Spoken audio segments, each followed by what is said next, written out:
Ele está no meio de nós. Proclamação do Evangelho de Jesus Cristo, segundo São João. Glória a vós, Senhor. Naquele tempo, houve um casamento em Caná da Galileia. A mãe de Jesus estava presente. Também Jesus e seus discípulos tinham sido convidados para o casamento. Como o vinho veio a faltar, a mãe de Jesus lhe disse: eles não têm mais vinho. Jesus respondeu-lhe: mulher, por que diz isto a mim? Minha hora ainda não chegou. Sua mãe disse aos que estavam servindo: fazei o que ele vos disser. Estavam 6 talhas de pedra colocadas ali para a purificação que os judeus costumavam fazer. Em cada uma delas cabiam mais ou menos 100 litros. Jesus disse aos que estavam servindo: enchei as talhas de água. Encheram-as até a boca. Jesus disse: agora tirai e levai ao mestre-sala. E eles levaram. O mestre-sala experimentou a água que se tinha transformado em vinho. Ele não sabia de onde vinha, mas os que estavam servindo sabiam, pois eram eles que tinham tirado a água. O mestre-sala chamou então o noivo e lhe disse: todo mundo serve primeiro o vinho melhor, e quando os convidados já estão embriagados, servem o vinho menos bom. Mas tu guardastes o vinho melhor até agora. Este foi o início dos sinais de Jesus. Ele o realizou em Caná da Galileia e manifestou a sua glória, e seus discípulos creram nele. Palavra da salvação. Glória a vós, Senhor. Tomando nossos assentos, cantemos mais uma vez o refrão do salmo.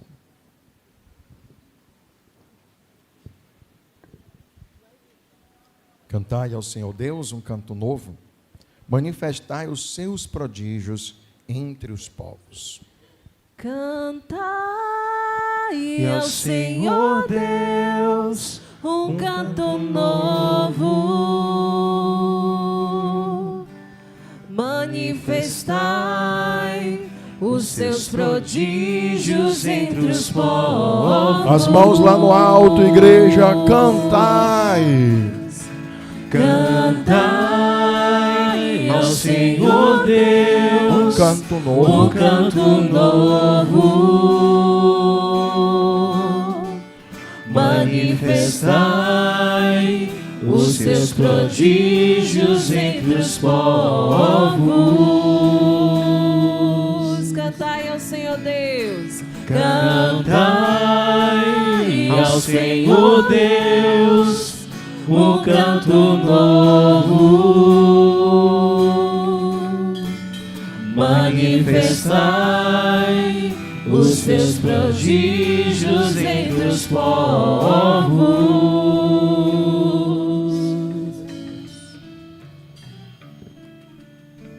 Louvado seja nosso Senhor Jesus Cristo. Para sempre seja louvado, e nossa Mãe Maria Santíssima. A noiva é a alegria do noivo. E assim o Senhor faz uma grande comparação. E como a noiva é a alegria do noivo, assim também tu és a alegria de teu Deus. A nossa alma é uma alma esposa. A nossa alma é uma alma esposa de Cristo. Por isso podemos dizer que Cristo é o esposo da nossa alma. Cristo, ele foi enviado por Deus justamente para realizar um casamento entre a terra e o céu, entre a criatura e o Criador.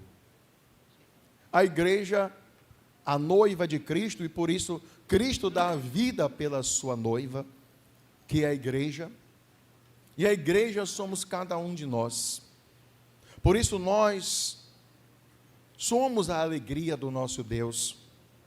Por isso o Senhor, Ele começa a manifestar o seu poder justamente em uma festa de casamento. Uma festa de casamento de uma família humilde, eram 2 a 3 dias de festa. Um casamento hoje é uma verdadeira fortuna. O casamento hoje virou uma empresa. Para viver 4 horas, 5 horas de festa, é preciso trabalhar quase uma vida inteira para fazer uma grande festa. Mas no tempo de Jesus, um casamento de uma família classe média durava 7 dias. 7 dias com parentes acordando para comer, indo dormir para comer de novo. Imagine, Nara, você que casou recentemente, minha filha. É uma luta. Então, o casamento sempre foi muito importante para a cultura judaica. E Jesus, por ser o noivo, o esposo da nossa alma, ele começa a sua missão em uma festa de casamento. E diz a palavra que a mãe de Jesus estava presente. Também Jesus e seus discípulos. Nossa Senhora foi convidada para essa festa de casamento. E como toda boa mulher, Nossa Senhora atenta. Feliz de quem tem uma pessoa como Nossa Senhora. Feliz quem tem Nossa Senhora na sua vida. Porque às vezes nós não percebemos as coisas, mas ela percebe tudo. Por isso que nós cantamos, Maria passa à frente. Porque antes do problema chegar, a mãe já sabe. Mãe não é assim? Mãe já diz logo, olha, essa amizade não vai dar certo. Não é que não dá mesmo? Esse casamento não vai dar certo. É quase 99% de acerto. E Nossa Senhora percebe que está faltando vinho. O mestre Sala, que era o responsável de cuidar de todo o serviço da festa, nem ele sabia que estava faltando vinho, porque ele não sabia de onde aquele vinho estava vindo. Mas Nossa Senhora, ela é atenta às nossas necessidades. E você é rico em ter Nossa Senhora como tua advogada, sua rainha, sua senhora. E vamos aplaudir a Virgem Maria com toda a nossa força.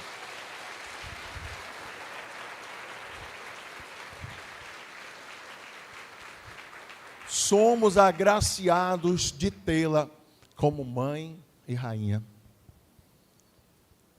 Uma festa de casamento era regada de bastante vinho, porque o vinho é símbolo da prosperidade, por isso também é símbolo da alegria e também é símbolo do sacrifício, porque toda vitória ela só é verdadeira na nossa vida se existir sacrifício. A uva é esmagada, é retirado o suco é fermentado até se tornar um saboroso vinho. Então a cultura judaica dizia que o homem, o provedor, o noivo, ele era responsável de cuidar de todas as despesas da festa. Como tem gente aqui que casou ainda em uma época que a família da noiva dava toda a comida e a família do noivo dava toda a bebida. Quem alcançou esse tempo? Tem gente com vergonha, levanta a mão aí, gente. Quem alcançou esse tempo? Até eu alcancei, que dirás tu, rapaz. Então, quando,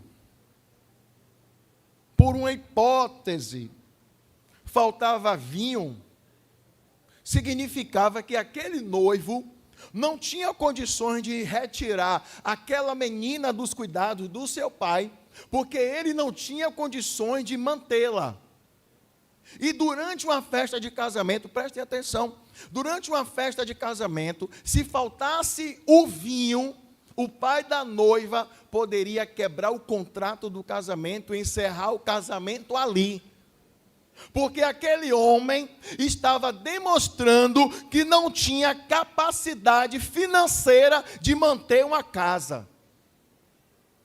Sentiram o grau da dificuldade e do problema que aquele noivo estava vivendo? Mas nem ele sabia o que estava acontecendo. Porque antes de percebermos o que está acontecendo na nossa vida, Deus já está trabalhando lá na tua frente. Ele já está lá na sua frente cuidando das suas necessidades. Você nem sabe. E por isso que nós devemos orar em línguas. Porque quando oramos em línguas, nós estamos clamando pelo que não sabemos que precisamos, mas o Espírito Santo que reza em nós, ele já está pedindo o que realmente a gente precisa. Porque as nossas orações são baseadas em pedir para pagar uma dívida, pela saúde, pela restauração de uma vida, de um casamento. Mas o Espírito Santo em nós, ele reza, ele clama muito mais além do que nós temos consciência que precisamos. Por isso precisamos orar em línguas.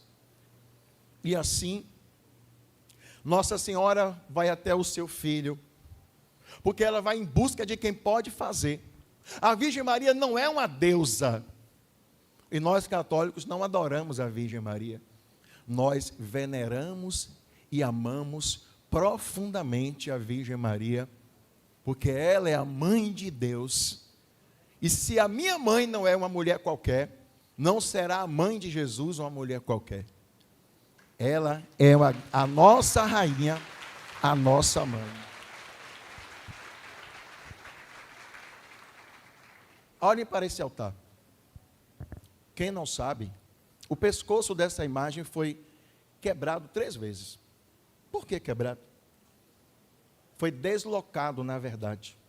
Deslocado, porque eu queria que Nossa Senhora refletisse um sentido teológico.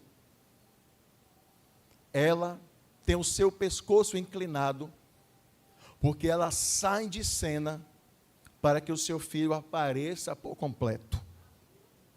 A prefeitura não me permitiu fazer um pé direito nem 1 centímetro a mais do que aqui está. Foi muita perseguição. Então eu tive que inclinar o pescoço da Santíssima Virgem para que ela não tomasse a frente de Cristo e para que o sentido da Mariologia fosse expressada nesse altar. Ela aparece, mas sai de cena para que ele apareça. Esse é o sentido.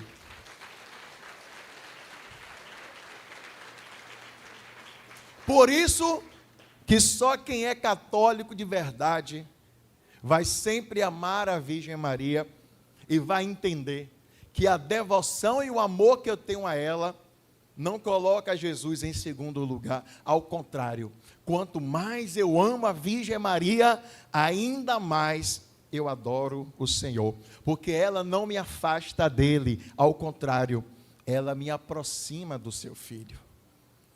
Por isso que aqui na festa, a Virgem Maria, ela vai suplicar ao seu filho, eles não têm mais vinho. E Jesus disse, mulher, o que tenho eu com isso? A minha hora ainda não.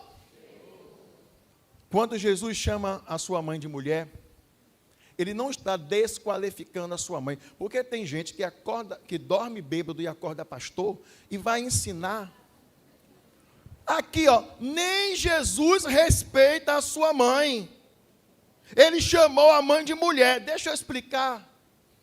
Ele não chama a sua mãe de mulher para desqualificar, ao contrário. Ele chama a sua mãe de mulher para exaltar. Ele está dizendo, a mulher Tu és a mulher de Gênesis 3,15. Tu és a mulher esperada. Tu és a nova Eva. E eu sou o novo Adão. Ela é a mulher esperada. Ela é a nossa rainha. Então ela não vai roubar a cena. Ela não vai puxar atenção para ela. Ela diz: fazei o que ele... Talvez se fosse a minha mãe, ela ia dizer: deixa que eu resolvo, que eu sou a mãe do padre.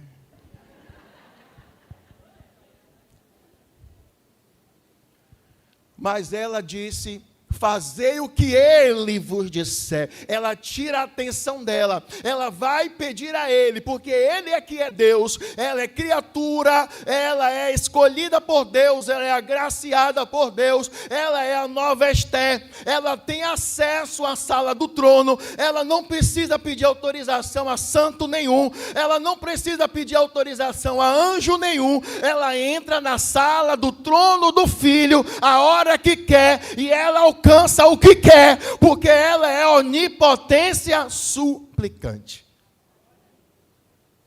E a Virgem Maria, ela alcança diante de Jesus o milagre. O que tenho eu com isso? Não é chegada a minha hora. Mas se tem uma coisa que mãe sabe fazer e ninguém mais consegue, sabe o que é? A mãe consegue escutar o que o filho está dizendo, mesmo que a sua palavra seja outra. O filho diz assim: eu não vou. Alguém diz: manda ele ir. O que é que a mãe diz? Fica calado. Quando fala assim, ele vai. Deixa quieto que ele vai. Mãe não é assim? Então a Virgem Maria, ela nem se preocupa, porque a Virgem Maria, ela compreende. Ninguém entende mais Jesus do que a Virgem Maria, e ninguém entende mais a Virgem Maria do que Jesus. São corações unidos, inseparáveis. Tanto que a primeira vez que o coração de Jesus bateu, foi impulsionado pelo coração imaculado da Virgem Maria. Então ninguém tem o poder de separar a Virgem Maria de Jesus, porque tem gente que quer ser tão de Deus, que acha que tem mais Jesus do que a mãe dele. Sai para lá.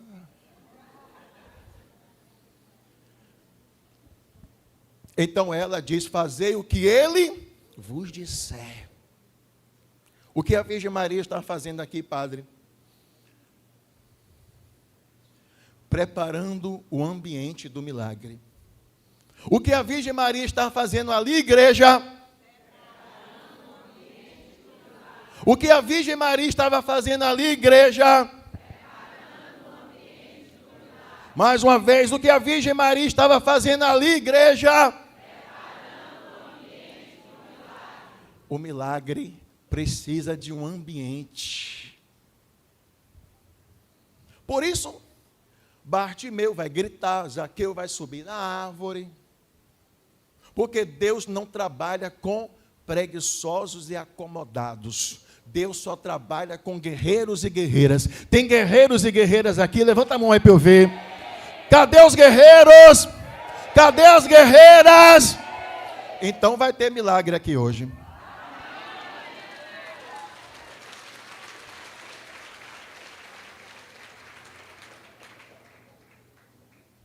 Então a Virgem Maria estava preparando o ambiente para o... O que aconteceu? Haviam ali 6 talhas de pedra. Não são as talhas do tempo da nossa avó, que era de barro. Talhas de pedra. E aquelas talhas estavam vazias. Aquelas talhas deveriam estar cheias. Por quê?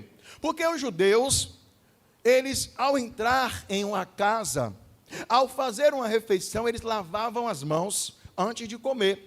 Por isso que eles reclamaram dos discípulos de Jesus, que estavam comendo sem lavar as mãos. Então, se as talhas estavam vazias, significa que naquele casamento haviam pessoas sujas, haviam pessoas despreparadas, haviam pessoas que não deveriam estar ali. Então, antes do milagre acontecer, tem que encher as talhas, tem que lavar a alma, tem que lavar o coração, porque nós não podemos ser caçadores de milagres, nós nós temos que preparar o ambiente para o milagre acontecer. E para preparar o ambiente para o milagre acontecer, eu tenho que limpar a minha alma, eu tenho que pedir perdão, eu tenho que perdoar. Então, antes de receber o milagre, eu tenho que tirar a mágoa de dentro de mim. Antes do milagre acontecer, eu preciso ser lavado.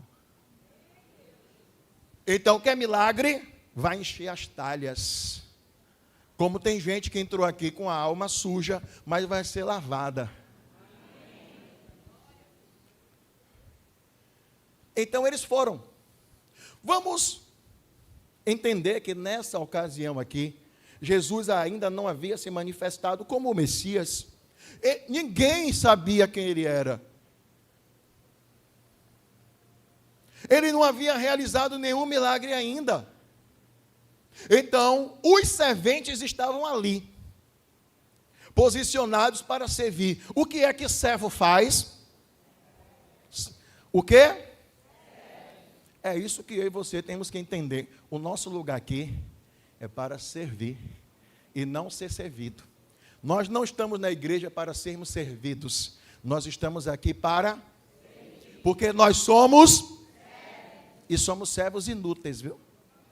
Porque o mais que fazemos ainda é pouco diante do que Deus merece. Deus merece mais. Estamos devagar demais. Então eles foram pegar a água. Mas eles sabiam que estava faltando o quê? Eles sabiam que ia acontecer milagre, mas mesmo assim eles obedeceram. Então, raciocine aqui, compadre. Eu não preciso compreender o que Deus vai fazer. Eu só preciso obedecer. Obedeça. Se Deus está mandando você carregar a água, carregue. Se Deus está mandando você adorar mais, adore. Se Deus está mandando você fazer algo, não questione.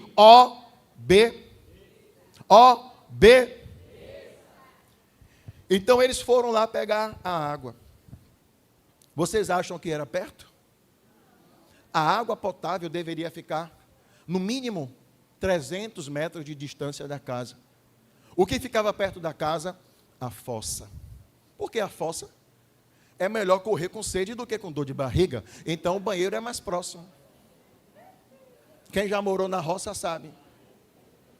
E a água potável ficava mais distante para não ser contaminada pelo lençol freático, e a água iria receber bactérias da fossa. Então a água potável ficava distante. Então eles foram carregar essa água, e cada talha cabiam quantos litros de água? Quantos litros? Imagine. Se é uma talha de pedra, já é pesada. Imagine com 100 litros. Eu não aguento nem pegar aquele botijão de 20. 5 hérnias de disco. Eu estou, Senhor, manda um anjo para botar essa água ali. Eu entro em oração. Então eles foram pegar a água. Mas quando eles encheram, será que o milagre aconteceu ali na hora? Já foi enchendo e já virando vinho? Não, porque senão seria fácil. Seria fácil para eles depois retornarem carregando, já sabendo que era vinho. O que é que Deus faz? Ele deixa ainda ser água enquanto eles encheram. Então eles encheram de água, viram ainda água, colocaram ainda água na cabeça, e o milagre aconteceu quando? Pelo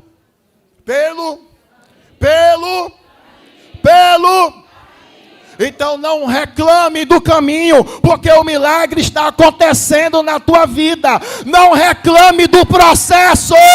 Não reclame do processo. Sacode aí quem está do teu lado e diga: não reclame do processo. Se a pessoa não gostou que você sacudiu, diga: foi o padre que mandou. Eu estou aqui para obedecer. Sacode e diz: não reclame do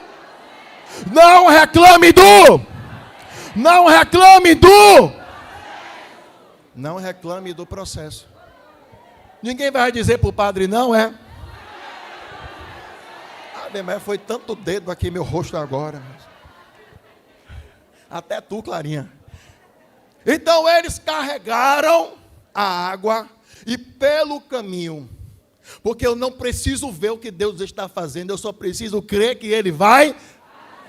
Então, pelo caminho, eles pensavam que ainda tinha água, eles estavam carregando água, e eles pensavam que ainda era água, e quando chegaram, eles viram que não tinha mais água. O que foi que aconteceu, igreja? Quando eles viram, já era. Então, quando você descansar, quando você parar de reclamar, quando você parar de se preocupar com o processo, de repente você vai olhar e a talha que você está carregando não vai ter mais água, ela vai ter.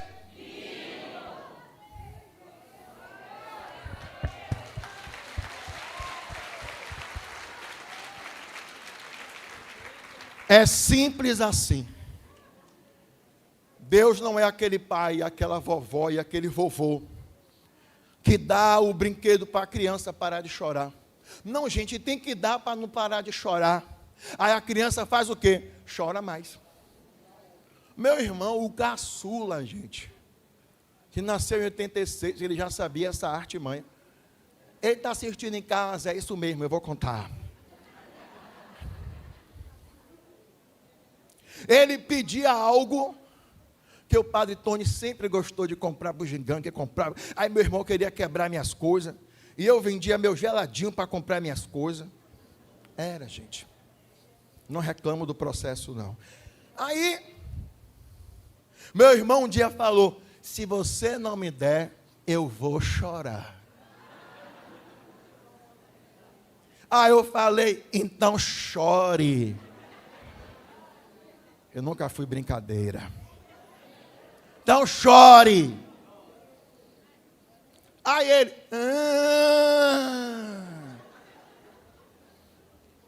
Meu pai, deu menino.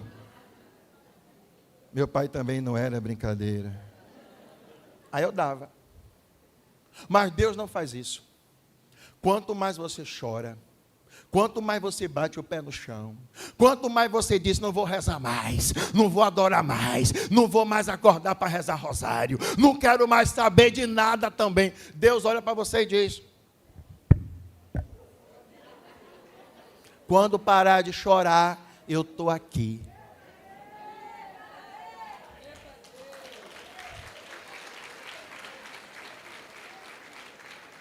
Aí você chora, aí você grita, aí você briga com o padre, aí você briga com Nossa Senhora, aí você bate o pé no chão: eu vou embora da paróquia, eu vou sumir, ninguém vai me ver mais. Aí um dia você para de brigar com Deus e percebe que o relógio é dele, a hora é dele, o jeito é dele, como ele quer. Enxuga a lágrima, mamãe. Enxuga a lágrima, papai. E quando você começa a entender que não é como você quer, como ele quer, não é como você determinou, é como ele determinou. E o Senhor diz: não é chegada a minha hora, eu vou ficar triste não. Se Ele está dizendo que ainda não chegou a hora, eu já vou agradecer, porque pelo menos já tem uma hora marcada para o meu milagre. O meu milagre já está na agenda de Jesus. O seu milagre já está na agenda de Jesus. Mas não é na hora que você quer. As palmas acabaram, foi. Que falsidade. É na hora dele. Ele não disse para Nossa Senhora que não iria fazer, ele falou: a minha hora ainda. E o que Nossa Senhora faz? Ela reclama, ela diz: bastou ignorante, opa aí, ó. Tá bom, não vou dizer mais nada a esse menino. Nossa Senhora falou isso? Ela preparou a hora do milagre, ela antecipou, ela disse: fazei o que ele... Para o milagre acontecer, eu preciso esperar a hora de Deus. Mas Nossa Senhora ela pode antecipar a hora de Deus na minha vida, porque ela é onipotência suplicante. Vamos dizer juntos? A Virgem Maria é onipotência suplicante. Ela antecipa o milagre, ela alcança o milagre que eu não mereço, mas por causa dela, Deus concede o milagre. Eu quero dizer que essa mesma advogada está na tua causa. Essa mesma advogada está na sua vida. Essa mesma advogada está antecipando o milagre de Deus na tua vida. E quando os serventes chegam com a água, pensando que ainda era água, imagine a carinha deles, colocando ali, e levaram para o mestre-sala. Imagine eles, mas o mestre-sala vai provar a água?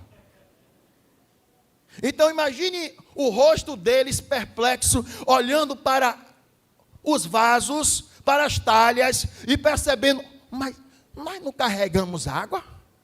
Agora tem vinho.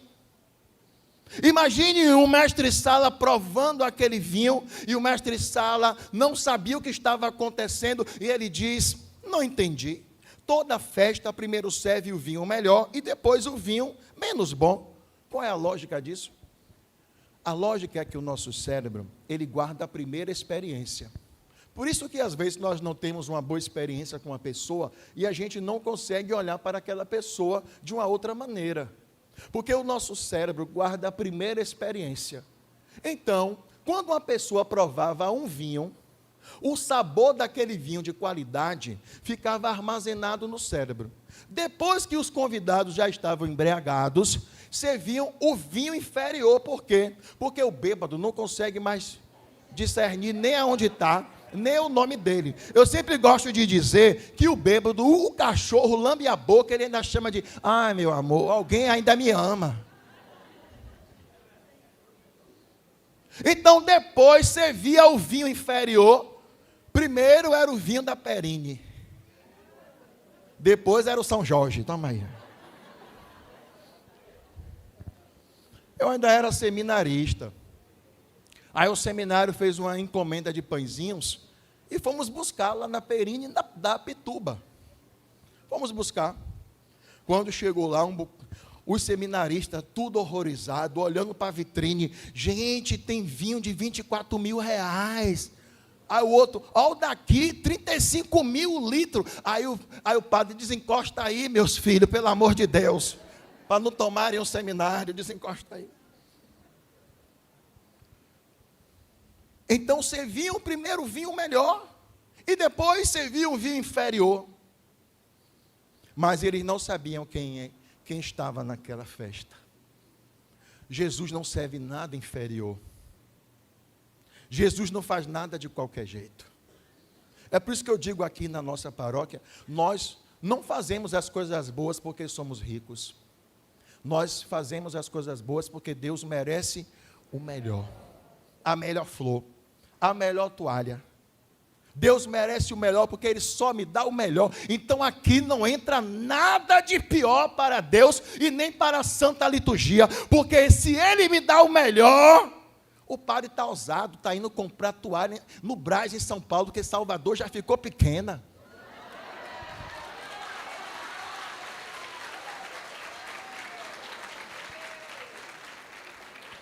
A minha meia, eu não vou nem mostrar, deve estar hoje uma azul, uma preta. Mas a toalha do altar é a melhor. Os objetos para ornar o Santíssimo, o melhor. Os objetos da Virgem Maria, o melhor. Nem vou falar demais. Porque Deus merece o melhor. E enquanto eu dou para Ele o melhor, Ele me dá de volta o melhor, porque Deus não fica devendo nada a ninguém. O que você faz, Ele te retribui.